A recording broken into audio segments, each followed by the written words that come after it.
check the mic and make sure it sound right, boys.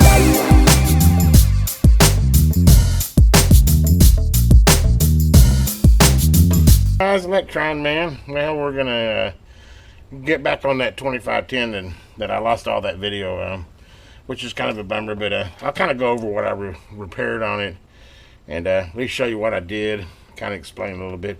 It's kind of a bummer. I lost like 2 hours of video that I had on that of me troubleshooting and fixing burnt traces and etc. And the work that was in there was unreal. It was, I mean, it looked like somebody put it together with a wood burner, not a soldering iron. I mean, it was that bad. And supposedly this was some CB shop in Dallas. So anyway, I don't bash other techs. I don't know what the whole story is.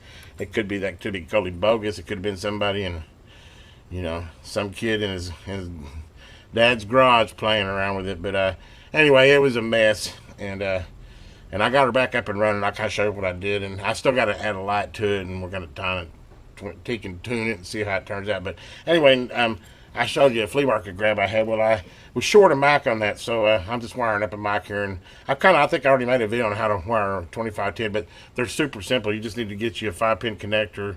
I picked them off of Amazon for, I don't know, $1 a piece, something like that. I think I got 10 of them for about $10, so about $1 a piece. But anyway, go ahead and wire up this new one. I already took the old cord off of it. And the thing with HR2510 is it only needs 3 wires. Basically, you're going to need your audio, which is more than likely going to be the yellow on this. I hope. Hopefully this is standard. It should either be yellow or white. And since I don't see a white wire, all I see is a ground, a black, a red, and a yellow. We're going to go with the audio is the yellow wire, and it'll go on pin 1 here, which I've already pre-tinned this.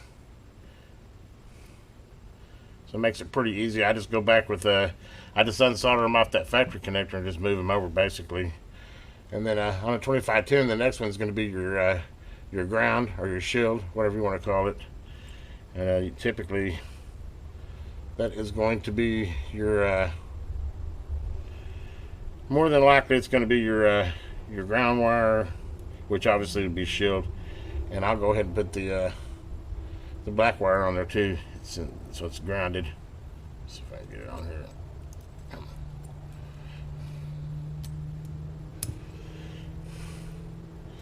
Kind of tight working conditions here. I might be able to get that right there actually, without putting it in the jig.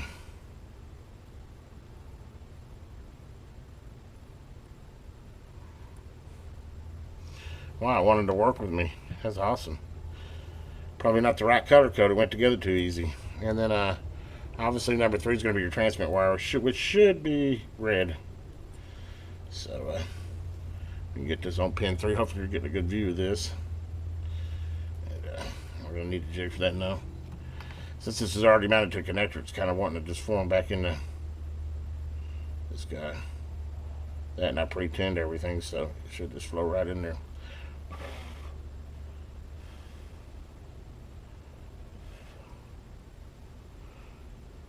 Let's see, I don't think I have a 5-pin for on my mic tester to test it, so I'll have to, let me go ahead and stop this and get the 2510 out here and see if we got our wire right. If we do, I'll go ahead and finish putting that connector together, and then we'll move on the radio.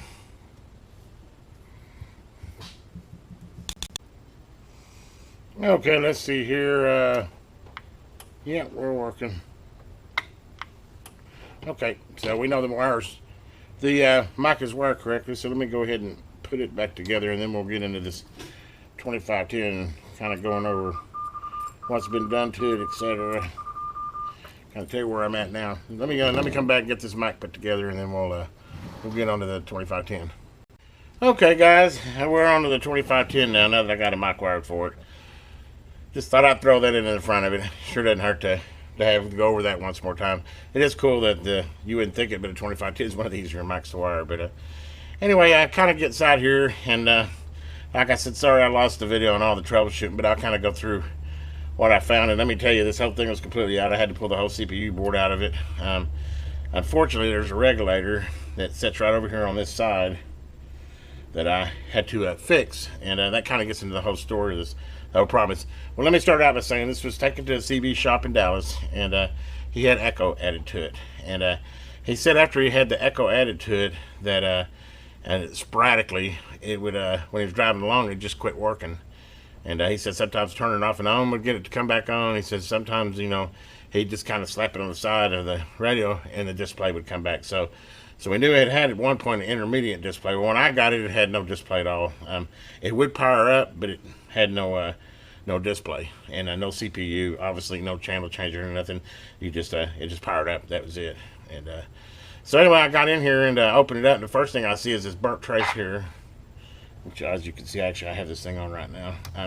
But this, I don't know if you can see this burnt trace here, but yeah, it had this trace right here from here, which is one of the main voltage carriers, had burnt through, and I just put a jumper wire on there is how I solved it.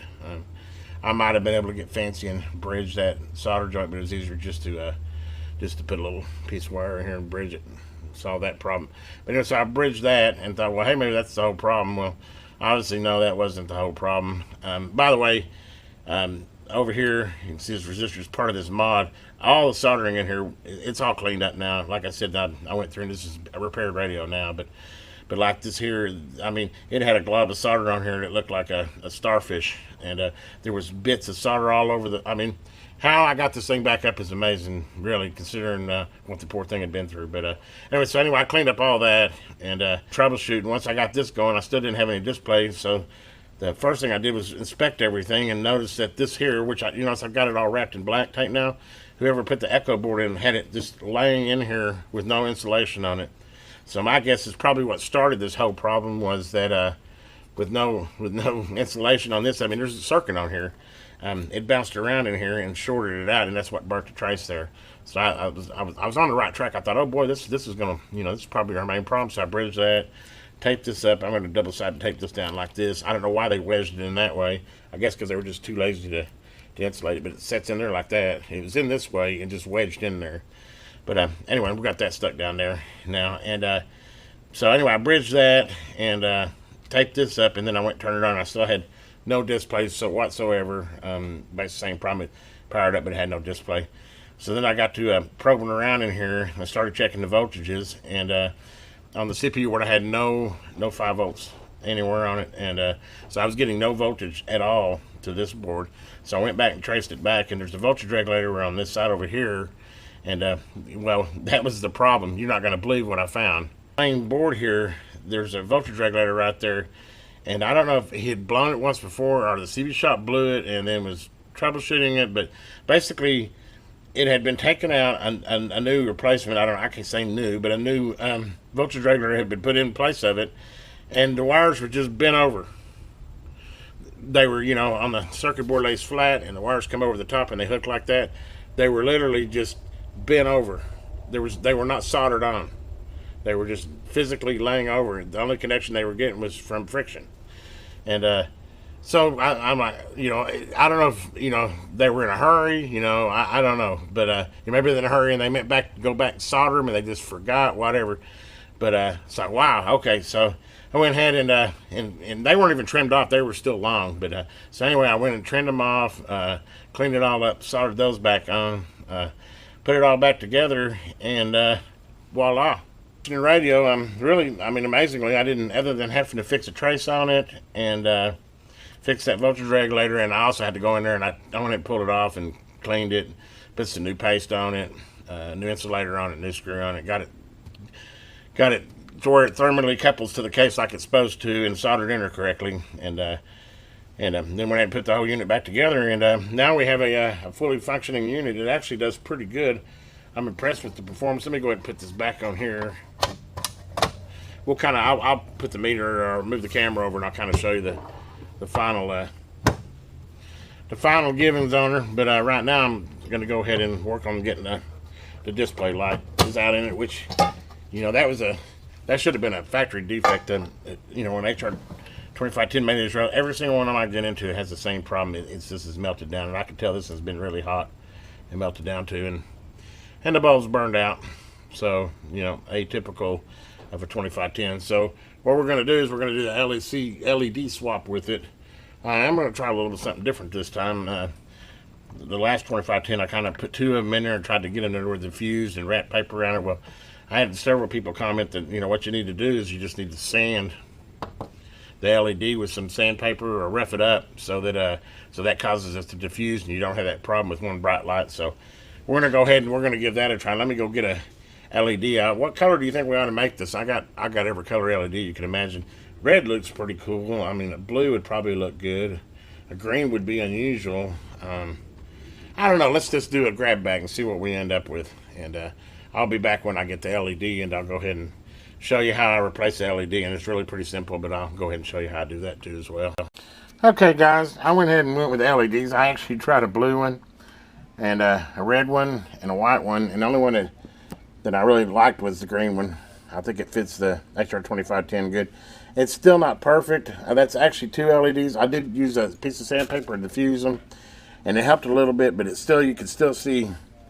I just need a different type of LED. I haven't quite come up with the perfect solution for relighting these displays, but I think that's pretty good. I kind of just got it in there, wedged in there right now. I think I'm going to go ahead and take put a spot of hot glue there and hopefully keep them in place. I can tweak them around a little bit. As you can see here, I can move it around a little bit and maybe get it a little bit better. I think that's about as good as I'm going to get. I don't know if that's worse or better there. That's not bad. We're going to go with that. But basically, if you want to do this, the type of LED conversion I did, I just used the two wires that were feeding the other. I don't know if it was a halogen or what type of bulb that was. It's too hot for this radio, but anyway, it was a 12 volt. So I buy these by bulk, like 50 at a time. I buy these LEDs, and they're already set up to run on 12 volts. So it's already got the resistor built into the deal down there. It just makes it easier for me since I was working on a 12 volt circuit. But anyway, I just clip those wires, make sure you get the positive and negative correct. Obviously, diodes are polarity sensitive, but as you can see, it works just like the other one. You know, of course, you turn it off and on, and it comes off and on. But I'm going to go ahead and secure these wires, shrink them up, and we'll move forward. But I think that looks pretty good. I like the green more than the white. It doesn't wash out as much. But anyway, let me go ahead and get this secured up, and then we'll move to the next step. Okay, guys. Well, we got the LEDs, and I actually hot glued it. I'm pretty happy with that. I went here and tuned this the best I can, but this thing's been kind of lesson learned. If I were you guys, you know, especially taking a rig of this quality, be careful where you take it, because you know, there's a bunch of honky stuff going on in here. They got the variable power up here on the SWR calibrate, which is okay. I mean, I get that, but the honky way they did it, they basically just took the variable tune out of the circuit board and ran a wire from the rheostat off of the SWR calibrator, which is not the way you want to do it. I've seen mods, and that's not the way you want to do it. But I'm not going to rebuild this radio. I've got more than enough time in it already. I did get a pretty good tune out of her. It's not bad, actually. I mean, it's on frequency. I've tuned and aligned everything the best I can. The receive's pretty good on it. We're going to go ahead and button it all back up together, put some knobs on here, clean it up a little bit, and I'll come back with the final on this guy.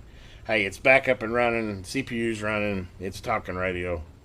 Not something I would have done. I wouldn't have put the echo board in a 2510 to start with, and I sure would have done it a lot different way. But this has got so many mods and cuts and stuff. I could put another 4 or 5 hours in it trying to get it back to somewhat semi-automatic. But I can at least, I've adjusted it to where it's not a distortion king, and it should do all right. Should do all right. Okay, guys, here's the 2510. I got her all back together now. It turned out looking pretty good. I mean, I think the green LEDs turned out really well, actually. A little brighter on the sides and dim in the middle, but not bad. I mean, I think it turned out pretty good. Better than no lights at all, right? I still haven't perfected it, but sanding them down did diffuse them some, but they still tend to have a directional brightness to them. But anyway, we'll go ahead and show you what it does on the meters. It's not bad. Basically, we'll start with a little low dead key here, since we got variable watts. We'll start with a 1 watt dead key, and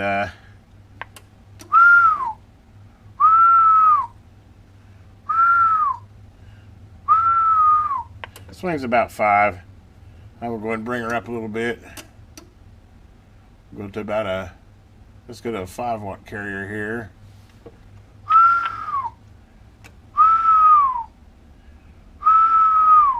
About 16 watts, dead key at 5.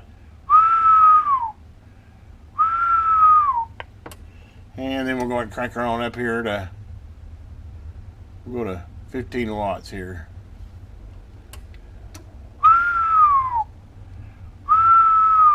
About 25. Right at 25. Any further than that and you're overdriving it. So I'm going to tell them about midway. You can, this thing will drive it all the way up to, it'll drive it all the way up to 25, but then look what happens. You backward swing. So yeah, it's just the nature of the beast here. And I'd say run about a 15-watt carrier right there. If you're running barefoot, obviously. If you're running a box, I'd probably bring her down to about the 2-watt dead key. She swings about 2 to 10.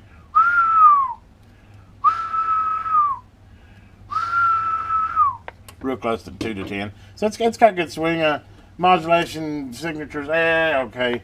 It's got this silly echo board in here, and that kind of, you know, that's adding some extra challenge to it. But hey, I mean, she's all back up and functioning, as you can see. Meters work like they're supposed to.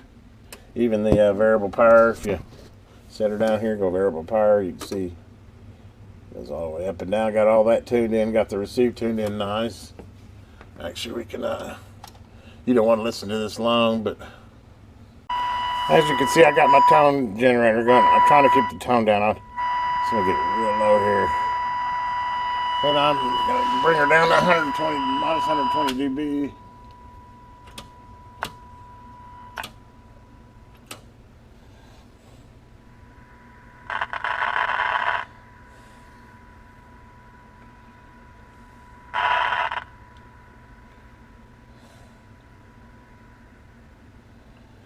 Yeah, right at 100 minus 120 dB.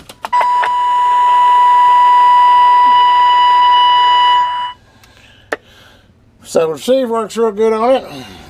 Go ahead and turn that off. I know we don't want to listen to that mess. Of course, you got the echo in the top back, which, head audio, head audio, head audio, 1, 2, 3, head audio. Head audio. Head audio. Head audio. Head audio. Head audio. Head audio. Which I had to turn off there for a second and get my little new monitor, that little CB I bought there. I wanted to show you. The talkback on this thing's crap. Whenever you turn on the echo, you can't even understand it. It gets all distorted. I thought at first it might be inside the radio, but it's not. It's how they got the top back on this, and it's just one less thing. I'm not gonna mess with it. I don't even like echoes, but anyway, let me go ahead and listen to the echo here. Let me see, it's got turned off here. Hello, 1, 2, 3, 1, 2, 3. That's without echo, and with echo. Hello, hello, hello, hello, hello, hello. Hello. Hello. Hello. Testing 1, 2, 3. Testing 1, 2, 3. Testing 1, 2, 3. Testing 1, 2, 3. Hello. 1, 2. Yes, sir. I got this big 18-wheeler out here. I got to get this around this thing. How about that smoky bear? You got any smoky bear coming down? I'm just kidding with you, folks. Yes, sir. Anyway, as you can see, it does work.